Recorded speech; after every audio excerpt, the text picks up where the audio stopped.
I think it's going to be Justin Herbert. He's gotten better every single year. Last year, threw for 5,014 yards, 38 touchdowns, 15 interceptions. I think he's going to be even better this year than he was last year. I think he's ascending. I'm picking Justin Herbert for MVP. Again, that is Justin Herbert Tannenbaum. Mike T, who you got for MVP? I'll go with my adopted son here. You know, my daughter moves out, he moves in. He has 69 touchdown passes in 2 years, which is remarkable when he wasn't even going to play his rookie year until Tyrod Taylor unfortunately got that medical situation. So I think he only gets better, as Sacho said, improved offensive line. The sky is the limit. He is a great and dominant player.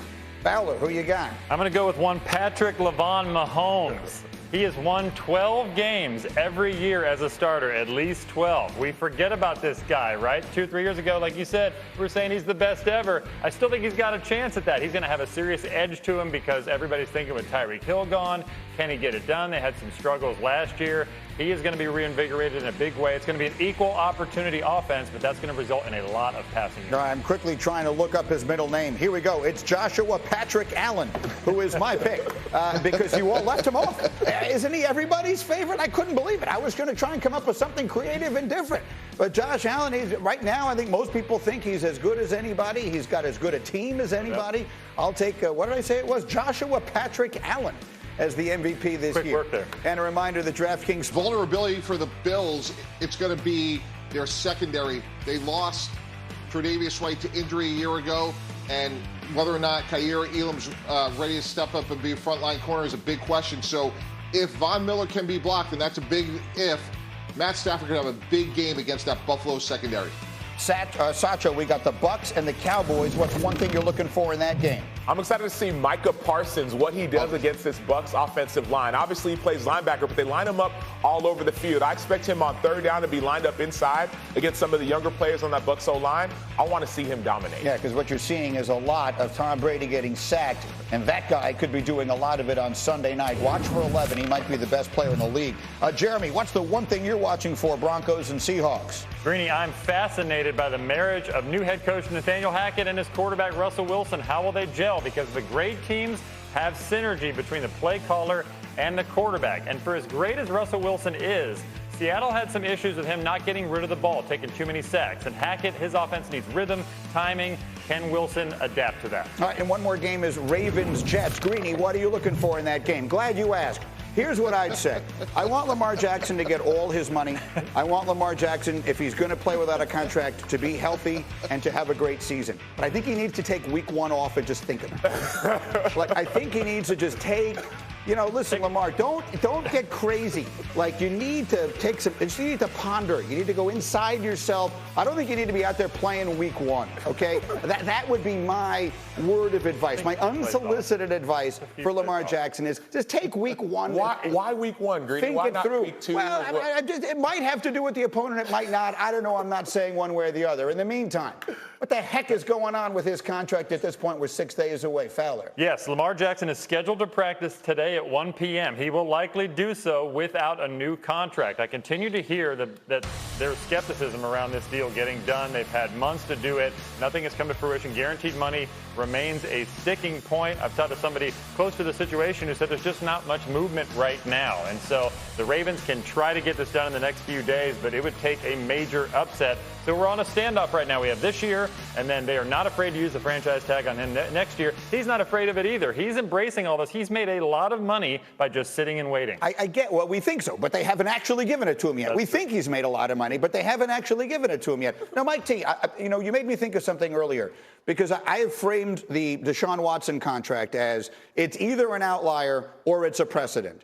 Make for me the argument that it isn't a precedent. If you're the Ravens and Lamar comes in and says, look, I know everyone thinks that contract is crazy, but they did it. That's the new going rate for quarterbacks in the NFL. What's the argument that you make against that to him?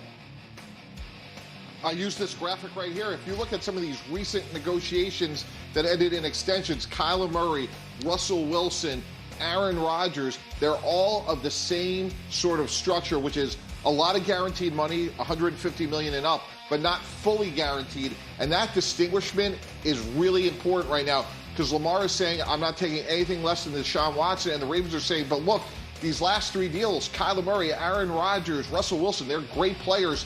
That's the market. And by the way, Greedy, let's take this a step further. Joe Burrow and Justin Herbert are extension eligible in March. They are watching this very carefully because if Lamar Jackson gets guaranteed money like the way Deshaun Watson does, we may have a new trend. If he doesn't, the Chargers and the Bengals are going to say, hey, the Browns are crazy. They're the only team that did it. So this deal is obviously important for the Ravens and Lamar Jackson, but it's hugely consequential for the market going forward as well. How do you feel about it, Sacho, as a player, if he's going to go out there without all that money? I'm cool with it because he's trying to set a precedent not just for him but for everyone else. You saw a fully guaranteed contract as a quarterback. Now the market resets every time someone gets signed, and so the market, he's saying it should reset. Deshaun Watson got a fully guaranteed contract. I'm a league MVP. He's not. And so for me, I need to get more. I need to get more than everyone else, and not because of me, because the next person behind me, Justin Herbert, Joe Burrow, they're going to get more than me as well. And so I think he should try to fight for that fully guaranteed contract. Yeah, and talking to some people around the league, there's a feeling that the Ravens are doing enough to say they tried, but they're not doing enough to get off their season with Dallas in a 26-year Super Bowl drought. But Jerry Jones is hoping that some of the risks that he has taken will end that drought. Give a listen. No one would deny that I'm a risk taker. No one. I take risk, and I do it every day in my life. And so there's a proper time to take some risk. We have taken them, and we will take them. I hope that some of the risks that I take in the future will result in a change from where we've been, and that's not getting to the Super Bowl. But I do that every day in my life. He genuinely is so interesting. I mean, there's it's something about. I don't even know what he's talking about. Me neither. Yeah. I don't even know what the question was, and I'm not sure I understand the answer, and yet I just wanted to hear more. That said, Mike T, I think I can use the words he used to phrase a question, which is, has he taken the right risks this year for this team to do what it hasn't in so long? No, and it's going to cost him a trip to get back to the Super Bowl. And specifically, there were two risks he didn't take. One was Amari Cooper at $20 million a year. That's a bargain in 2022 dollars. He's a frontline #1 wide receiver at $20 million a year. He will play well for the Cleveland Browns this year. And boy, would the Cowboys just be, what a great fit right now. They're desperate for another guy. He's ideal. He's been there. And it's shocking that they didn't keep him at $20 million. And then the other risk, La'el Collins, $7 million a year, goes to the Cincinnati Bengals. They knew that Tyron Smith has had massive durability issues. Now, to their credit, they did draft Tyler Smith in the first round. But think about today, Greedy, if they had both Tyler Smith and La'el Collins. So this is a team that has taken risks, as Jerry Jones told us. But this year, they didn't take the right ones, and it's cost them a frontline wide receiver and a frontline right tackle. And so I want to talk about what might be at stake for this team early in the season. And if we can, Cindy, let's put up their first 6 games. Because Jeremy Fowler, we talk a lot about the coach's situation there, right? And how stable is Mike McCarthy? Well, look at that early season schedule. Tampa and Cincinnati is brutal. Then Giants, Commanders, in theory, they should win those. But then they got the Super Bowl champs, the Rams, and then they go to the Eagles, which is expected to be their primary competition. If they come out of that 2-4, which they easily could, and one of the losses is against the Eagles, so they are falling behind in the division. Where are we going to be in the Mike McCarthy conversation then? Yeah, Greeny, the heat would intensify on Mike McCarthy. There is no doubt on that. Now, when I talk to the Cowboys, they tell me we're all in on Mike McCarthy. We're prepared to be patient with Mike McCarthy, but the outside noise would be incredible at that point, especially if they fall to 2-4, 0-3, whatever it is, with the Philadelphia Eagles. They have an easier schedule. They're coming on. They might have even a better roster right now. The Eagles have a startlingly easy schedule to start the season, and the Cowboys have a very difficult one to start the season. So, Sacho, I mean, you know that situation. You know them well. You grew up there, all the rest of that. Like, what's that going to sound like if the Cowboys, we get to the middle of October and they're in trouble? Well, it's going to be tough. I mean, look at the 3 of the first 5 games. Talk about the Buccaneers, talk about the Bengals in the Super Bowl, the Rams in the Super Bowl. If you struggle early and Tyler Smith at left tackle struggles early, there's going to be a lot of questions and concerns. There are already questions and concerns in Dallas, specifically with the offense. Who's going to be the number 2 receiver? Will Herbert step up? It could get ugly in Dallas early, specifically with the early season schedule. You talk, back season, I get it. We'll finish it strong. It doesn't matter if you don't start strong. I think that Eagles game, circle that game at the bottom of your screen there, at the Cowboys at Eagles.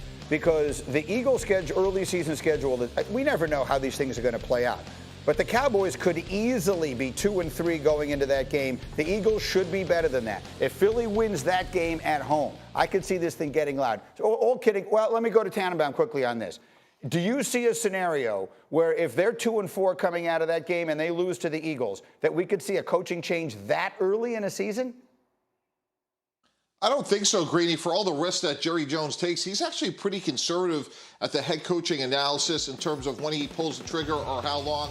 Jason Garrett, Wade Phillips, there's been a number of coaches over the years that there was a lot of speculation that he'd make a move sooner. So I think you're right. I think Philadelphia should get off to a better start given their schedules and not having Michael Gallup amongst others for the Cowboys. But I just don't think Jerry Jones pulls the trigger that soon in this season.